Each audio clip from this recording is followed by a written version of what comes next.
خو اول یو دوه خبرې ډېرې اهمې دي او هغه کوم او زما امید دی چې تاسو به ما سره په هغې کې پوره مرسته او ملګرتیا کوئ او زما ملا به مضبوط. خو زه افسوس په دې خبره باندې کوم، زه وروسته یو قرارداد پیش کوم او تاسو په هغې سره کې ما سره پوره ملګرتیا کوئ.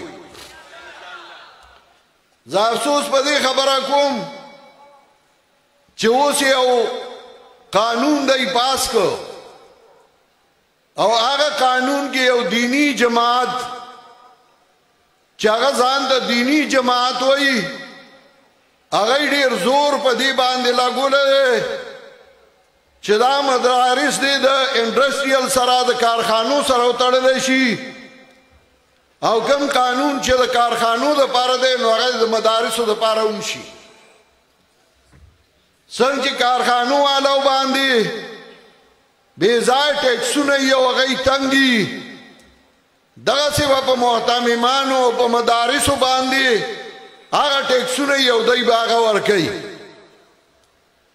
څنګه چې کارخانو والا د لاس دولسو ځایونو نه NOC علي او د هغې نه بعد د هغې کارخانې رجسټرډ کېږي نو دغسې به مدرسې والا چې کله مدرسه رجسټرډ کوي نو هغې به د دفترو چکرې وایي کله به یو دفتر ته ځي او کله به بل ته ځي او کله به بل ته ځي او هر ځای به رشوتونه ورکوي او مدرسه به نه رجسټرډ کېږي د دې دپاره چې مدارس بند شي. زه ډېر افسوس سره وایم چې دا قانون یو دینی جماعت چې ځان ته وایي او په اسمبلو کې ناست دي نو هغوی دا قانون پاس که او دا قانون یې پاس که چې مدارس به د انډسټریل سره تړلی شي د کارخانو سره به تړلی شي. زه چېرته هم دغه قانون نه منم او نه د هغې حمایت کوم او نه د هغې ملګرتیا کوم بلکې زه اعلان د دې سټیج نه کوم چې دغه قانون غلط دی. دا مدارس د تعلیم ځایونه دي او دا د تجارت ځایونه نه دي. د انډسټریل سره یې موږ بلکل نه رجسټرډ کوو. ستاسو په دې اتفاق دی؟ اتفاق دی؟ نعرہ تکبیر! قائد قدم بڑھاؤ! قائد قدم بڑھاؤ! قائد قدم بڑھاؤ! جماعت اشاعت التوحید والسنہ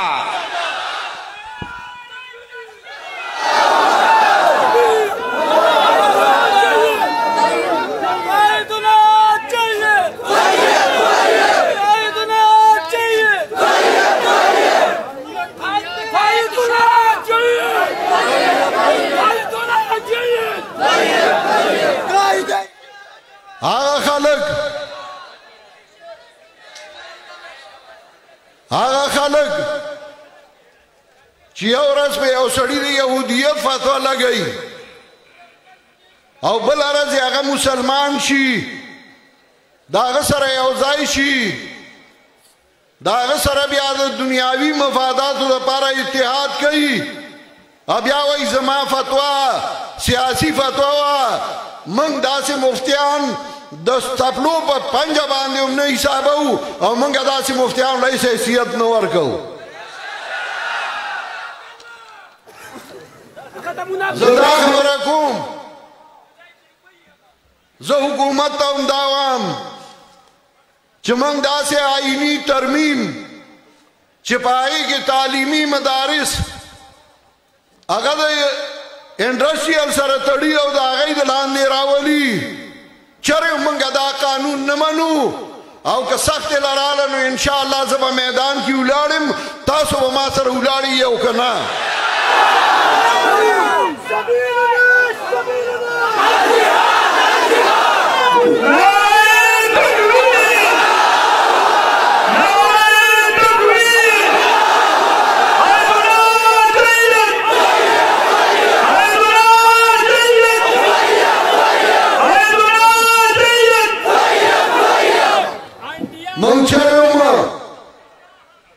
دین او مدارس د سیاسي مفاداتو استعمال لپاره چرې هم نه پرېږدو او نه د هغې اجازت ورکوو.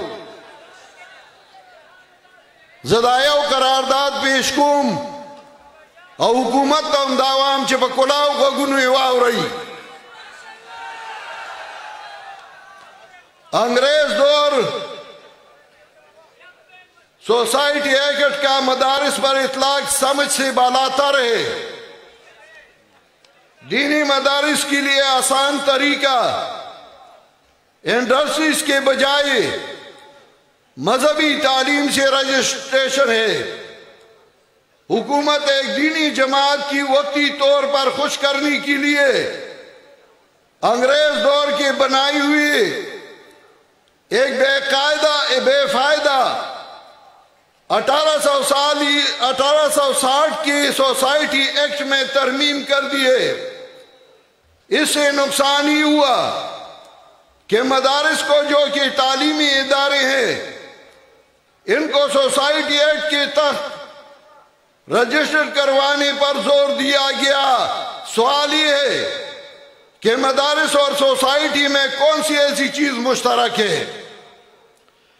وفاقی وزارت تعلیم کے تحت ڈائریکٹریٹ برائے مذہبی تعلیم کا قیام ایک انتہائی احسن اقدام تھا جس کے تحت ملک میں تقریباً 18,000 مدارس کو حکومت کے ساتھ رجسٹر کروایا گیا، جس میں مدارس رجسٹریشن کی طریقہ کار میں بڑی سہولت مہیا کی گئی اور ساتھ ساتھ ان کے طلباء کو مفت کتابیں اور فنی تعلیم بھی مہیا کی گئی.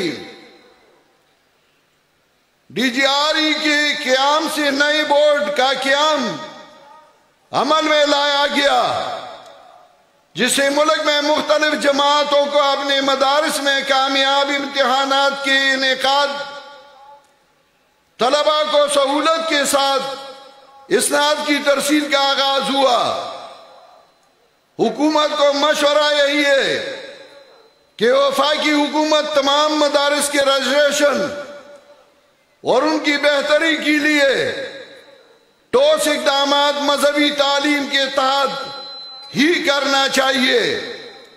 مزید یہ کہ قانون سازی ضرور کی جائے لیکن وہی قانون بنایا جائے جس سے ملک پاکستان کے ہر طبقہ کو سہولت ہو، نہ کہ کسی مخصوص طبقہ کے مفادات کا تحفظ یا ان کی ذاتیہ نہ کی تسکین ہو.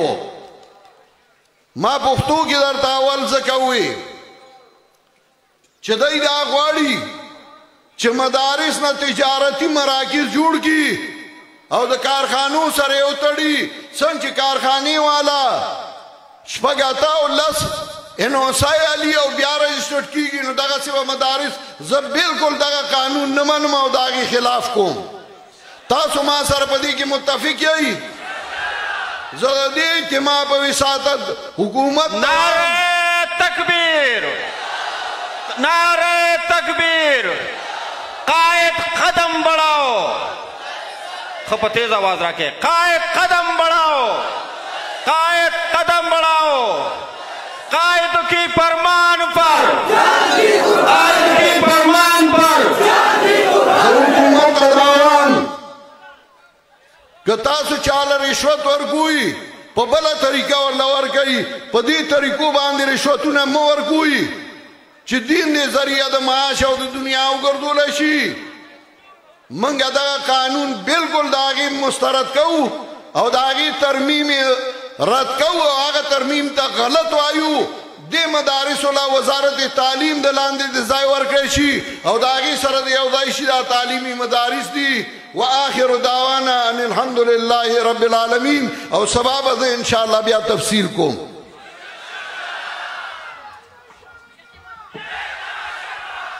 جائے